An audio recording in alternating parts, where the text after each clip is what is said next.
Avis vascular centre మన దేశంలోనే the best varicose vein hospital. Welcome to my show. ఈరోజు నాతో పాటు బలగం సంజయ్ గారు ఉన్నారు. వారు పెద్ది సినిమాలో యాక్ట్ చేశారు. ట్రైలర్లో వారి క్రాస్ ఓవర్ షాట్ ఎంత పెద్ద హైలైట్ అయ్యిందో, ఎంత వైరల్ అవుతుందో మనం చూస్తున్నాము. అయితే బలగం సంజయ్ అంటే ఓ పెద్ది సినిమా మాత్రమే కాదు, ఓ ఫౌజీ సినిమా మాత్రమే కాదు, 13 సంవత్సరాలకు పైగా ఆయన ఇండస్ట్రీలో ఉంటూ తన అవకాశాన్ని తానే సృష్టించుకుంటూ తానే ఎదిగిన తీరు చాలామందికి ఆదర్శం. అయితే ఆయన యుఎస్లో ఎంబీఏ చేశారు, ఇక్కడికి వచ్చి ఎల్ఎల్బి చేశారు, అడ్వకేట్గా రాణిస్తున్నారు. ఇన్ని రంగాల్లో ఉంటూ కూడా సినిమా పైన ప్రేమను మాత్రం ఆయన వదులుకోలేదు. సో ఈరోజు పెద్దితో ఆయన ఒక్కసారిగా వైరల్ అయిపోయారు. సో సంజయ్ గారిని అడిగి ఆయన సినీ విశేషాలు, అలాగే పెద్ది సినిమా విశేషాలు చాలా ఇంట్రెస్టింగ్గా ఉండబోతున్న ఈ ఇంటర్వ్యూ. సో తప్పకుండా వాచ్ చేయండి. హాయ్ సార్, నమస్తే. నమస్తే సార్. సార్, యాక్చువల్గా మీలాంటి వాళ్ళని చూస్తున్నప్పుడు సినిమా మీద రెస్పెక్ట్ పెరుగుద్ది. Thank you sir. ఎందుకంటే సినిమా అంటే చదువు రాని వాళ్ళు, చదువుకోలేని వాళ్ళు, ఇలాంటి వాళ్ళందరూ సినిమా ఇండస్ట్రీకి వచ్చేసి ఇక్కడే బతుకుతుంటారు, వీళ్ళకి వేరే ఆప్షన్ లేదు, ఇలాంటి కామెంట్లు ఎక్కువ వినిపిస్తుంటాయి. మన సినిమా వాళ్ళు కూడా రెంట్కి హౌస్ ఇవ్వరు, పెళ్లి చేసుకుంటా అంటే అమ్మాయిని ఇవ్వరు. ఇవ్వరు సార్. సో ఒక తప్పుడు అభిప్రాయం సినిమా వాళ్ళ మీద రుద్దబడింది చాలా సంవత్సరాలుగా. బట్ మీ విషయానికి వస్తే మీరు యుఎస్లో ఎంబీఏ చేశారు, ఎల్ఎల్బి చేశారు, అడ్వకేట్గా రాణిస్తున్నారు. అయినా సినిమా అంటే మీకు ప్రాణం, సినిమా అంటే మీకు ఫ్యాషన్. సో అందుకని ఈరోజు మిమ్మల్ని ఇంటర్వ్యూ చేయడం నేను రెస్పెక్ట్గా భావిస్తున్నాను. Thank you sir. పెద్ది విషయానికి వచ్చేద్దాం. అంటే ఓకే, మీరు పెద్దిలో ఎన్ని రోజులు చేశారు ఇవన్నీ మనం తర్వాత మాట్లాడుకుందాం. పెద్ది ట్రైలర్ రిలీజ్ అయిన తర్వాత ఆ లాస్ట్ క్లైమాక్స్, ఆ షాట్, ఆ క్రాస్ ఓవర్ షాట్ చూసుకున్నప్పుడు మీ ఆనందం ఏంటి? అసలు మీకు ఫస్ట్ తెలుసా ఆ షాట్ ఉండబోతుంది అని? అస్సలు నాకు తెలీదు. అంటే షార్ట్ చేసాము, డిఫరెంట్గా ఉంది షార్ట్ అని అనిపించింది చేసేటప్పుడు. ఎప్పుడైతే సరే ట్రైలర్ కోసం వెయిట్ చేస్తే ఇంట్లో కూర్చొని ఉన్న స్క్రీన్ పైన ఆన్ చేస్తే ఆ ఫేక్ ట్రైలర్లు వచ్చిన ఫస్ట్ ఎవరెవరో క్రియేట్ చేస్తారు కదా, అరే ఇది కాదు.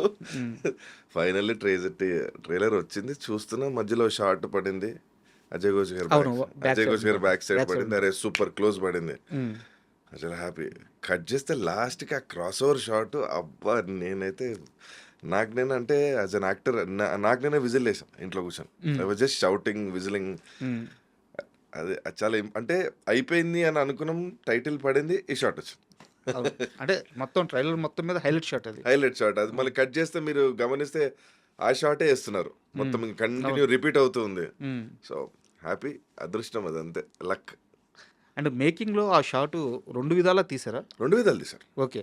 ఎస్ ఇది చేస్తూ 2 విధాలు తీసారు. It's not that easy shot, చాలా క్లిష్టమైన కష్టమైన షాట్ అది.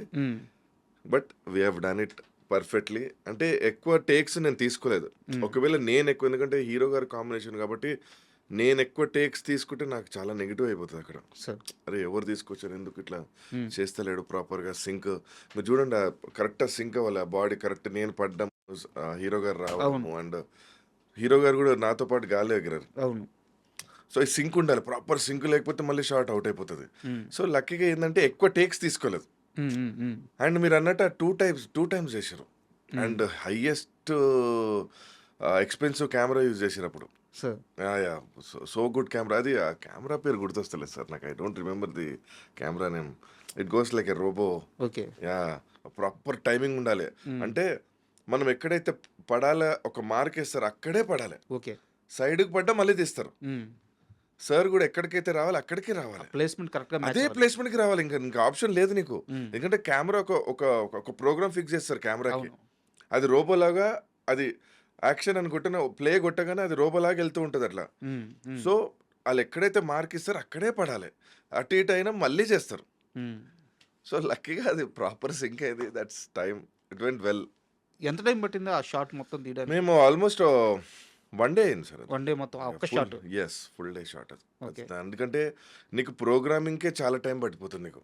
That is the most expensive camera they have used to. Because ఒకటి చూడండి సార్, అంటే ఇంత ఎక్స్పెన్సివ్ కెమెరా పెట్టి ఎంత తీసుకొచ్చి ఇది అన్నీ ఎందుకు అంటే ఆడియన్కి ఒక కొత్త థ్రిల్ ఇవ్వాలి, కొత్తగా చూపించాలనే ఒక ఇది ఉంటుంది కదా sir. So they have done their best. మీకు బాగా గుండె ధైర్యం ఎక్కువ. అంటే ఎందుకు ఈ ప్రశ్న అడుగుతున్నా అంటే, పెద్ది లాంటి సినిమా షూటింగ్ నడుస్తూ ఉంది, ఒక సంజయ్ని పిలవండి అని చెప్పి ఒక ఆఫర్ వచ్చింది.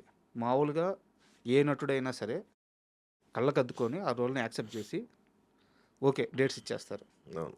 మీకు ఫస్ట్ ఆఫర్ వచ్చినప్పుడు మీరు రిజెక్ట్ చేశారు. అవునవును సార్. సో ఇది గుండె ధైర్యమే కదా. ఉండేదేమని కాదు సార్. అంటే కొంచెం మంచి క్యారెక్టర్స్ చేస్తున్నా కదా! మళ్ళీ అది పెద్ద సినిమానే కాదంటలే గానీ, కొంచెం చూజీగా ఉండి, కొంచెం మంచి క్యారెక్టర్ చేస్తే బావుంటదనే ఆలోచన. ఎందుకంటే ఎన్నో సంవత్సరాలు అయిపోయింది కదా సార్. అంటే 'బలగం' లాంటి బ్రేక్ వచ్చింది. తర్వాత మంచి 'ఛాంపియన్' అనే మూవీ చేశాను. కరెక్ట్. 'ఛాంపియన్‌లో' ఫుల్ లెంత్ రోల్ ఉంటది. బాలరాజు సంథింగ్. బాలరాజు గౌడ్. అవును. Yeah! Balaraju Goud. Full length role ఉంటది. మీరు చూసారు. హీరోతో ప్యారలల్‌గా ఉంటది. అవును అవును. సో, ఇప్పుడు చేస్తే ఇంకే కొంచెం మంచిగా చేయాలి. చెప్పారు ఇట్లా 'శివరాజ్ కుమార్' గారితో ఉంటది. ఇట్లా రోల్ ఉంటది. ఉమ్, అంటే ఏందంటే ఫస్ట్ అడిగినప్పుడు కూడా వాళ్ళు చెప్పరు యాక్చువల్‌గా. ఏంటి అనేది చెప్పలేదనమాట. బాగా స్ట్రిక్ట్ ఉండే అప్పట్లో. ఉమ్, ఉమ్, ఇట్లా ఉంటారు ఒక 4, 5 పీపుల్ దాంట్లో మీరొకరు అనంటే మెల్లగా నేను స్లోగా చెప్పేసిన డేట్స్ లేవని అలా రిజెక్ట్ అని కాదు గానీ ఏం చేస్తాం సార్ అది చేసి అయిష్టంగా నేను చేయలేను కదా 70, 80 డేస్ అడిగారు డేట్స్. కానీ నేను చేయలేను కదా. సో అలా మిస్ అయింది. కానీ ఒక రిగ్రెట్ ఉండిపోయింది. అరే పెద్ద సినిమా పాటలు రిలీజ్ అవుతున్నాయి. పాటలు హిట్ అయిపోయినాయి. అసలు సూపర్బ్ ఉంది. క్వాలిటీ బాగుంది. సాంగ్స్ బాగున్నాయి. అంటే అంటే హైయెస్ట్ క్రూ కదా. క్రూ అంతా మొత్తం top level crew. Everyone even cameraman, DOP కానీ, సపోర్టివ్ ఫెలోస్ కానీ, మ్యూజిషియన్ కానీ everyone is top notch. So నేను అందులో మిస్ అయిపోయిన ఒక రిగ్రెట్ అయితే ఉండిపోయింది సార్. కానీ బట్ స్టిల్ ఐ ట్రైడ్. ఉమ్, ఉమ్, అది మిస్ అయినా కానీ ఇంకేదైనా క్యారెక్టర్ ఉంటే చెప్పండి అని ఉండే నాకు. ఎందుకంటే సినిమాలో చేయాలని ఇష్టం ఉండే. ఉమ్, సో చేస్తే అలా సంవత్సరం sir. Nothing comes over night. ఏది అంత ఈజీగా రాదు. మన హార్డ్ వర్క్ ఖచ్చితంగా ఉండాలి. అది ఏ ఫీల్డ్ అయినా కానీ you have to work hard. అప్పుడు దేవుడు చూసి అరే పోనీ వీడు కష్టపడుతున్నాడు ఇద్దాంలే అని ఇస్తాడు అంతే. సో నేను వదలలేదు. కాంటాక్ట్లో ఉన్నాను. కంటిన్యూ కాంటాక్ట్లో ఉన్నాను. మాట్లాడుతున్నా లక్కీగా ఫైనల్లీ ఐ గాట్ దిస్.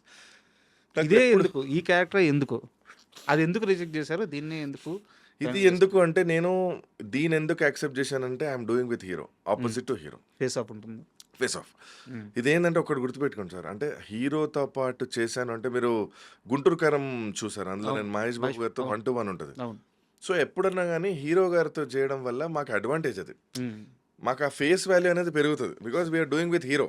ఉమ్, హీరోకి ఎలా పడుతుందో మాకు కూడా పడుతుంది close. Correct correct. So opposite. So hero to 1 to 1 కాబట్టి ఇది వేరే ఉంటుంది. ఈ మైలేజ్ వేరే ఉంటుంది. ఉమ్, ఉమ్, సో అక్కడ వచ్చేసరికి ఫర్ ఎగ్జాంపుల్ మీరు క్యారెక్టర్ చేస్తారు సార్. మీ వెనక నేను ఉండాలి. మీ వెనక ఒక 5, 6 పీపుల్ ఉన్నారు. దాంట్లో ఎవరికి క్లోజ్ పడుతుంది, ఎవరికి డైలాగ్ పడుతుంది తెలియదు. మందిలో ఒకరు అయిపోతా. సో అది నేను ఆ భయం ఉంటుంది సార్. ఇప్పుడు ఓ 5, 6 పీపుల్ ఉంటే ఎవరు ఇన్ఫ్లుయెన్స్ వాళ్ళకు ఉంటుంది, ఎవరు క్లోజ్నెస్ వాళ్ళకు ఉంటుంది, ఎవరు యాక్టింగ్ వాళ్ళకు ఉంటుంది. సో ఎప్పుడు నీకు ముందు పిలిచి డైలాగ్ ఇస్తారో తెలీదు, ఎప్పుడు నీకు క్లోజ్ పడుతుందో తెలీదు. దానికోసము ఒక 5-6 మందిలో నేను ముందు ఉండాలి అది చాలా చండాలంగా ఉంటుంది. సో అందుకు దట్ ఈస్ ద రీజన్. ఇది ఏంటంటే 1 to 1 కాబట్టి మిస్ అవ్వదు.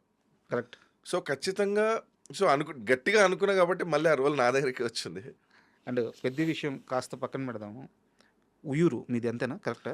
ఉయ్యూరులో చదువుకున్నాను. ఉయ్యూరులో చదువుకున్నా. నేను ఇక్కడ ఇక్కడే local. I'm from here. But ఈ ఇంటర్వ్యూ కోసం నేను ప్రిపేర్ అవుతున్నప్పుడు ఉయ్యూరులో మీరు చదువుకున్నారు కాబట్టి అక్కడ మీ మీద చాలా గొడవలు, చాలా complaints. Sanjay Goud normal student కాదు, చాలా గొడవలు ఉన్నాయి. చాలా గొడవలని కదా సార్. నేను అంటే బాగా చదువుతారు. నేను ఫుల్ తెలుసు. Class topper. బాగా చదువుతారు. అంటే అన్నిట్లో ఉన్నాను నేను. మన వరకు వస్తే మనం ఎందుకు వదులుతాం సార్, అది ఎవరైనా కానీ. సో నేను చదువు అంటే పిచ్చి నాకు. ఎందుకంటే మా నాన్న మాకు చిన్నప్పుడే హాస్టల్ వేస్తారు. సో నాకు ఎల్కేజీ నుంచి హాస్టల్. నాకు ఈ ప్రేమ అనురాగాలు ఫ్యామిలీ అంత తక్కువ, అంత కనెక్షన్స్ ఉండే నాకు. ఇంకా చిన్నప్పటి నుంచి హాస్టల్ చదువుకున్న hostel life and all. Obviously sir మన దగ్గరికి వస్తే మనం ఎందుకు వెళ్తాం. మేము ఒక గ్యాంగ్ ఉంటుండే, Hyderabad gang, Hyderabad fellows and all. Obviously మీరు బాగా ఎక్కడికి తీసుకొచ్చారు సార్ ఈ పాయింట్. మీరు బాగా ప్రిపేర్ అయ్యారు. ఓకే. సో ఉంటుండే హైదరాబాద్ గ్యాంగ్ అని ఉంటుండే. ఎవరు మా దగ్గర వచ్చేటోళ్ళు కాదు. అండ్ బాగా దెబ్బలు తిన్నది కూడా నేనే. ప్రిన్సిపల్ కూడా నన్ను బాగా దెబ్బలు కొట్టాడు. అంటే చిన్నప్పుడు ఒక 6th, 7th క్లాస్లో గోడ దుంకేసి జాతర జరుగుతుంది అక్కడ. ఆ జాతరకి వెళ్ళి మంచి ఎంజాయ్ చేస్తుంటే డైరెక్ట్ ప్రిన్సిపల్ బాగా ఎదురుపడ్డాడు. అయిపోయింది. ఎలా కొట్టారంటే నాకు ఇట్లా బ్లడ్ వచ్చింది. ఇట్లా బ్లడ్ నాకు ఇంకా గుర్తుంది. నాకు ఇట్లా బ్లడ్ ఇట్లా గారితే అది నాకు అడ్వాంటేజ్ అయింది. అంటే అమ్మాయిల దగ్గర సింపతి పెరిగింది నాకు. సో అప్పుడు బాగా ఫేమ్ అయినా స్కూల్లో నేను. కానీ నాకున్న అడ్వాంటేజ్ ఒకటి ఏంటంటే నాకు చదువు అంటే ఇష్టం. ఏదేమన్నా చదివేటోను నేను. ఇది ఎంత కోతి లెక్కలు, ఎందుకంటే సార్ అన్నీ చేయాలి సార్ లైఫ్లో, గొడవలు చేయాలి, అన్నీ చేయాలి, because this only one life, you have to see everything, you have to do everything. ఏది రిగ్రెట్ ఫీల్ అరే ఇది చేయలే అని అనుకోదు. సో అందుకే అన్నీ చేసినాను, అన్నీ చూశాను, ఇప్పుడు కూల్ అయిపోయాను. ఐఎమ్ వెరీ కూల్ కామ్, ఏది చూసినా ఆహా అవునా ఓకే సైలెంట్ వెళ్ళిపోవడం అంతే మారిపోయిన జమిని ఇప్పుడు. అంతే. సార్ లైఫ్ అన్నీ నీకు నేర్పిస్తూనే ఉంటాయి. సినిమా నాకు నేర్పించింది. Cinema industry is not a joke. Cinema industry మీరు అన్నారు, సినిమా ఇండస్ట్రీని బాగా చలుకొని చేస్తారు సార్. లిటరల్లీ చెప్తున్నా, మా ఫ్యామిలీ ఎవరు వచ్చి సినిమానా చీ ఎందుకు వచ్చి నాకు తెలియదు ఇప్పుడు కూడా. లిటరల్లీ మాకు తిండి పెడతారు సార్, అంటే వచ్చిన పొద్దున్న నుంచి సాయంత్రం వరకు ఫుడ్ పెట్టి కావాల్సింది ఫుడ్ ఇచ్చి, మేము వస్తే ట్రావెలింగ్ ఖర్చులు ఇచ్చి, మాకు ఇంకేం స్పెషల్ మెనూ కావాలంటే స్పెషల్ మెనూ ఇచ్చి, డైట్ ఫుడ్ కావాలంటే డైట్ ఫుడ్ ఇచ్చి, సెట్లో ఉన్నప్పుడు సెట్లో షూటింగ్ అయిన తర్వాత మళ్ళీ మేము రెస్ట్ తీసుకోవడానికి క్యారవాన్ ఇచ్చి. ఏ ఇండస్ట్రీలో సార్ ఇచ్చేది? కరెక్ట్. ఇంపాసిబుల్. మీరు రాసి పెట్టుకోండి, ఇంపాసిబుల్. ఇంత రెస్పెక్ట్ ఉన్న ఇండస్ట్రీ ఎక్కడా లేదు. నేను ఎందుకంటే ఐ డన్ ఎవ్రీథింగ్ కాబట్టి నాకు తెలుసు. సో అందుకే మేము ఎడిక్ట్ అయిపోతాం దానికి.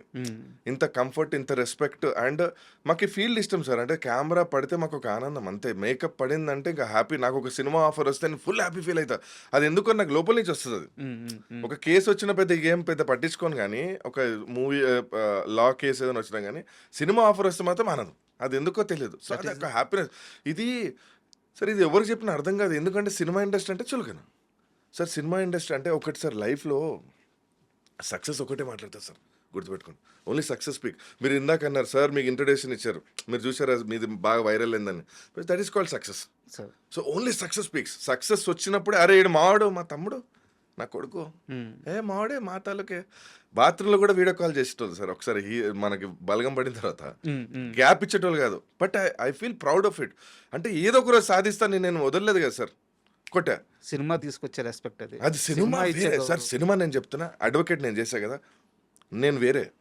నేను అక్కడికి వెళ్తే నాకు వచ్చే రెస్పెక్టే వేరే. సినిమా చులకన కదా sir. Cinema is respect. Cinema respect వేరే. ఎందుకంటే లక్షలో ఒక్కడే ఉంటాడు. మా ఏరియా మొత్తంలో నేను ఒక్కనే యాక్టర్ సార్. నేను చదువుకున్న 10th వరకు కానీ, ఇంటర్ కానీ, యూనో ఇంజనీరింగ్ కానీ, ఎంబీఏ కానీ, ఎల్ఎల్బి కానీ, నేను ఒక్కడనే యాక్టర్, ఎవ్వడూ లేదు. So we are unique, we are different, we are differently made అంతే. మాకు వచ్చే సార్, మాకు ఒక్కసారి మాకు సక్సెస్ వచ్చిన తర్వాత ప్రతి ఇంట్లో మాకు తిండి ఉంటుంది సార్. ఎక్కడికి వెళ్ళినా ఇష్టంతో తిండి పెట్టి ఫోటో దిగి పంపిస్తారు సార్ కదా. అది ఎవ్వరికీ ఉండదు. సినిమా వాడికి వచ్చే రెస్పెక్ట్ వేరే. I'm proud to be A cinema man. Always I'm proud to be that. Even MLA, MP, మినిస్టర్లు కూడా మాతో వచ్చి ఫోటో దిగుతారు sir. That is cinema. That is cinema. Cinema ఏదో అనుకుంటారు కానీ ఎవరికి వస్తుంది సార్, ఎవరికి సక్సెస్ వస్తుంది? సినిమా ఒక ఆఫర్ తెప్పించుకోను ఎందుకు ఇస్తారు నీకు? అంత ఈజీయా? తిరగాలి, చెప్పులు అరగాలి, తిరగాలి, నేను నమ్మాలి. నమ్మి నీకు ఇచ్చినా సరే, నీకు ఇన్ఫ్లుయెన్స్ ఉంది, నీకు తెలుసు, నువ్వు నాకు తెలుసు, అరే మనోడే మన తాలూకాని ఇస్తే నువ్వు వాడు ఏం చేయకపోతే మహేష్ బాబుతో చేయాలి, నువ్వు చేయలేవు, దబ్బా దబ్బా జబ్బా అంటున్నావు. ఏం సార్ పరిస్థితి? 100 మంది చూస్తారు సార్. ఒక క్యారెక్టర్ చేయాలి, ఒక డైలాగ్ చెప్పాలంటే అంత సీన్ లేదు. అందరితో కాదు, అది ఎక్కడో రాసి పెట్టాలి. అందులో నేను ఇప్పుడు ఉన్నా కాబట్టి ఐఎమ్ హ్యాపీ సార్.